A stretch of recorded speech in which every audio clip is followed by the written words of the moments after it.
Hey everybody, it's Nick back from Water Oak Plantation. Well, technically we're not on the plantation anymore. My wife decided to join the Marine Corps. She got commissioned a couple weeks ago, and now we're living in sunny Quantico, Virginia.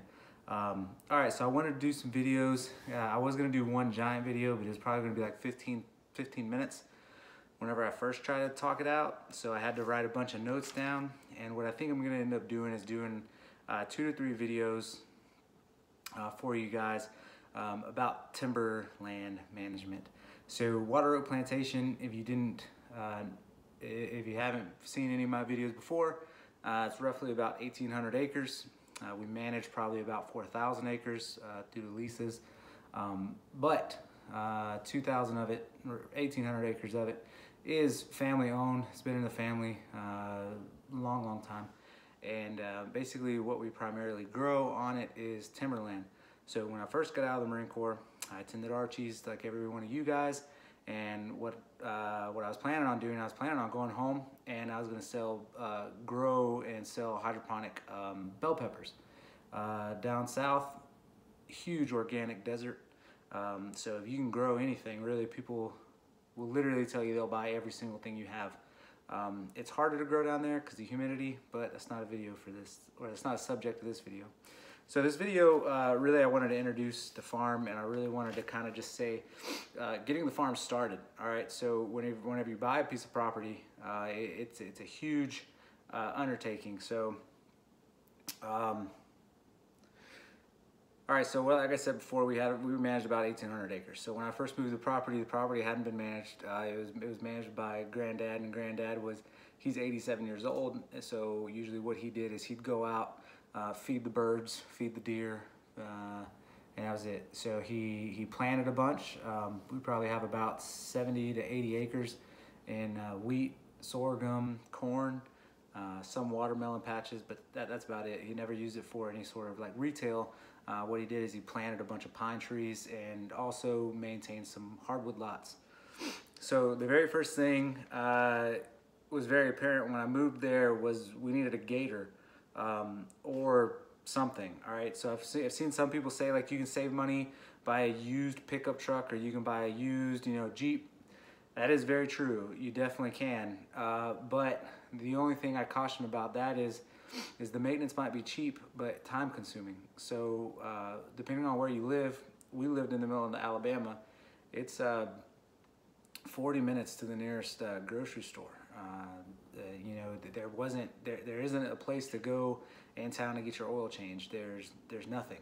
So if anything breaks, you need to learn how to fix it. You need to know what to do to fix it, because say you're out with your buggy and you pop an axle off, it could be 3 hours just to get your truck back to where it needs to be. So a lot of people don't think about that whenever they first go into a farm adventure. And I know we're talking about timberland management here, but in everything else too, it's the same thing.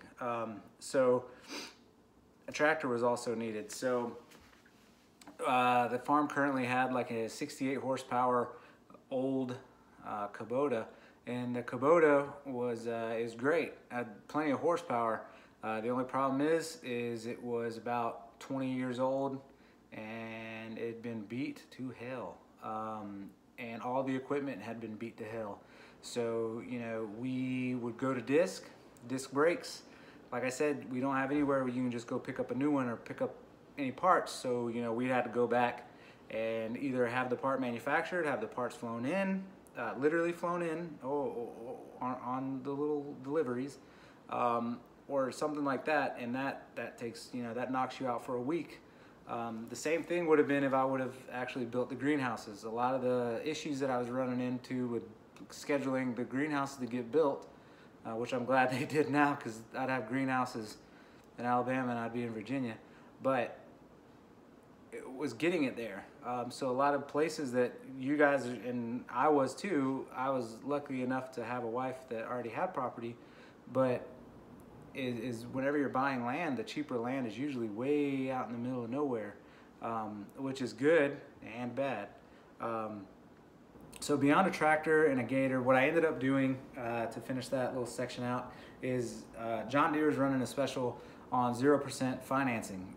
So I know Rob Lundell and Tony has talked to you guys some about, you know, I've always been brought up that debt's bad, 100% bad. You never want debt. Debt sucks, blah, blah, blah. But if they have 0% financing and, you know, you only have 10 grand in the bank, that's what you need to do, because you're just making a payment. I mean, yeah, you know, it might make, you know, you might have to buy, you know, Chips Ahoy instead of Chips Ahoy, you know, the Dollar General brand, but you have that cash in the bank because something is gonna break. Something's gonna happen where you're gonna need that cash. And if you go put 5 grand in cash towards this gator, you don't have it. So what's the point of having it? So we went with 0% interest. We got a 4-seater John Deere Gator. They'll try, one of the notes I made is they'll try to upsell you. Don't give a crap, all right? We didn't even get doors. We didn't even get a windshield. I told that guy, I want something to pull stuff, and I want to be able to take my tools from point A to point B, all right? That's what I want. I don't care how fast it goes 0 to 60. I don't care anything. And what we found out is the cheaper model pulled the same exact as the more expensive model, but guess what? It didn't have the gear ratio to make it go 0 to 60 in 4 seconds. That was the only difference. And then we ended up buying I think it was a 32 horsepower John Deere tractor. And that was the last 2016 they had on the lot. I didn't get a cab. I didn't get any of the bells and whistles. I didn't even get a sunshade, all right? I said I want a tractor to be able to pull a plow and pull any implement that I have, a bush hog, rake, anything like that. You are gonna need a rake, not like a little yard rake. If you do a little research, you'll understand. The thing that Trump talked about, right? Just rake the leaves. No, it's an actual piece of equipment that goes on the front of your tractor, and it's a giant rake. All right, so anyway, I'm gonna consort to my notes now because I'm running out of regular talking points. All right, so you're also gonna need some of the tools you're gonna need, right? You need a good chainsaw, a blower, so a backpack blower. You see the people blowing all the leaves and grass, you need one of those. A really good axe. Not a big splitting axe. You need an axe. People call them different things, hip axes. I mean, it's only gonna have like a 3.5-inch head on it. It's not meant for cutting down trees, but what it does is it sits, there's a little attachment you can get, and it sits right here on your hip. And when you're chopping something down, you pull that thing out and you can just start swinging, and you can start knocking branches off, and a lot easier than using your chainsaw, believe it or not, if you get good with it. You're gonna need all the tools to maintain that chainsaw. So these are things that you need to start adding into your business plans. You got to think about that. So you also got to add in extra blades. You got to add in your chaps, your hearing protection, your helmet, your face mask. Do not be the guy that's like, I'll buy it later. No, you need to buy quality stuff. Okay, it's too expensive to be cheap. All right, I hate to use that dad language, but it is. It's totally true. Too expensive. All right, so I started out, and I'll tell you a lesson learned from me.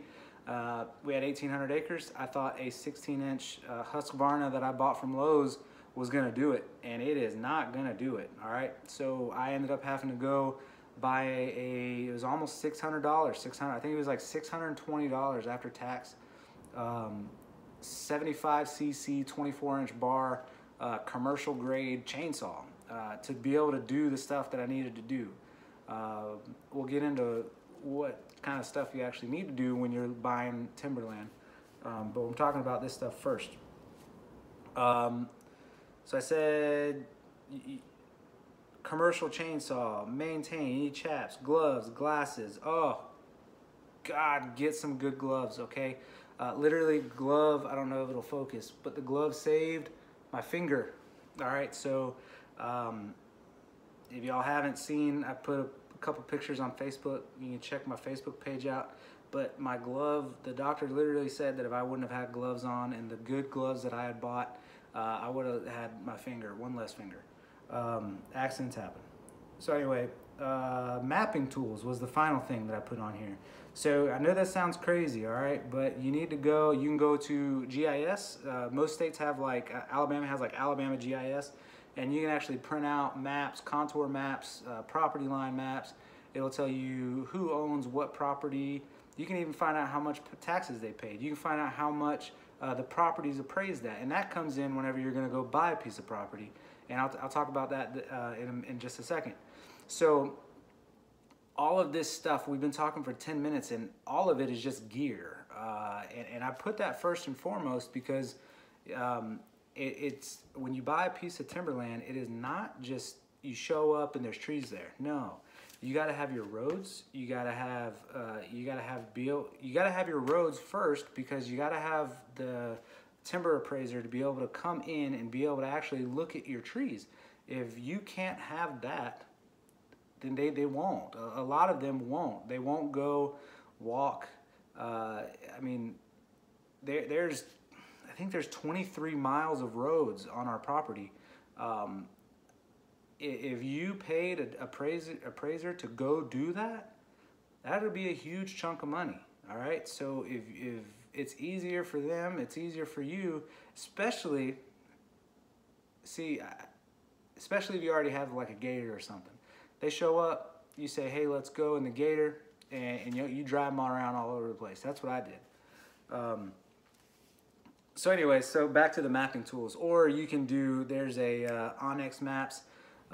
It's an app on your phone that you can actually download property information, and it'll give you real-time location where you are. It also gives you the name and owners of the property that is next to you.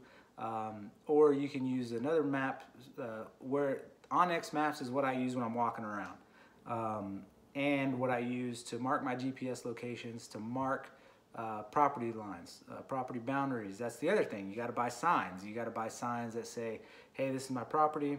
If you don't, and somebody stumbles across your property, trips over a fence, and cuts their leg open, they can actually sue you, depending on what state you're in.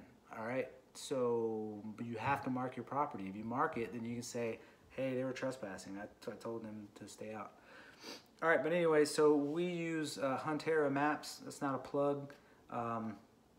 It kind of is. They're not my sponsor. But anyway, if these maps, Huntera Maps is amazing. They'll print you out acre by acre grid squares. They'll print you out contours. They're actually printing out soil consistency now.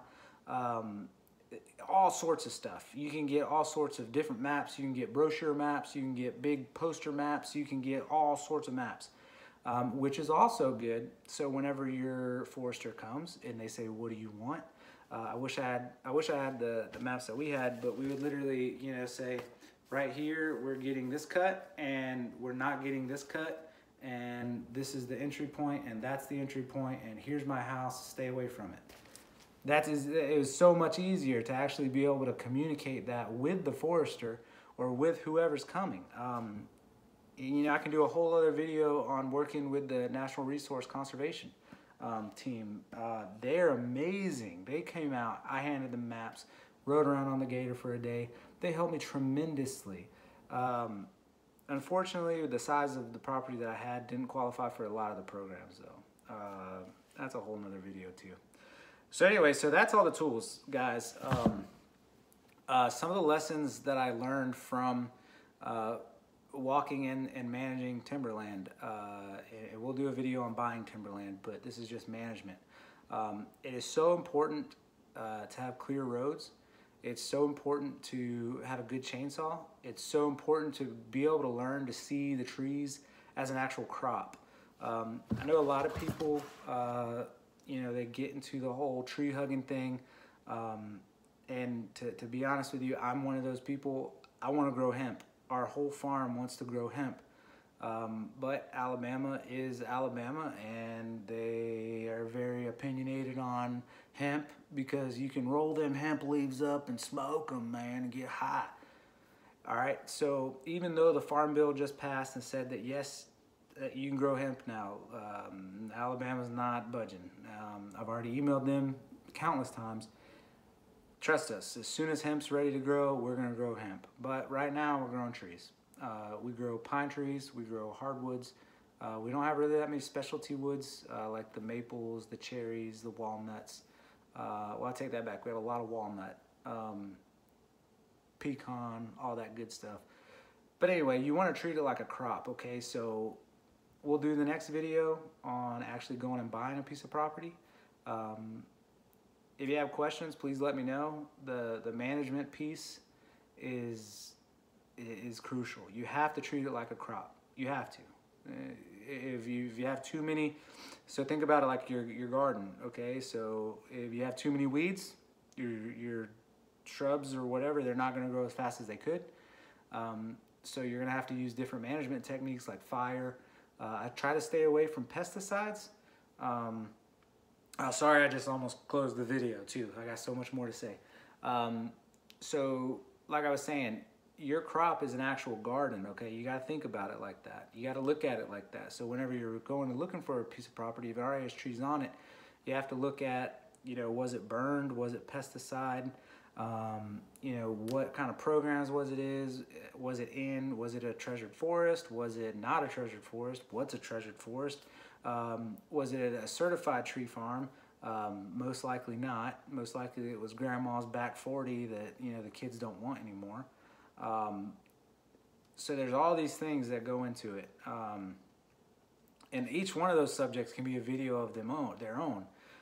But these are the management things that you got to think about. So, you know, controlled burns is going to be the #1 thing that we're going to do on Water Oak Plantation. And we're actually working with the NRCS right now, and we're going to get scheduled burns scheduled for the spring on all the stuff that we had cut 2 years ago. All right, so that's the tools and some of the management things that you need to think of when you're buying a piece of property. More so than just the money. The money is just kind of aside. And I wanted to close the video by saying that if you are solidly gonna do a hydroponic system, why not buy a piece of property with assets that you can already sell in order to fund your greenhouses? All right, so one of our plans is we were gonna take a little section off to the side. We were gonna cut all the trees off of it. We're gonna use that money to pay for the greenhouses. So you can do that, okay? Like, I know a lot of people don't like I said, cutting of trees, but you gotta think about it. It is a renewable resource, okay? Would you rather do that? Would you rather have more plastic in the world? All right, so anyway, thanks for watching. I know it was a little bit rambly.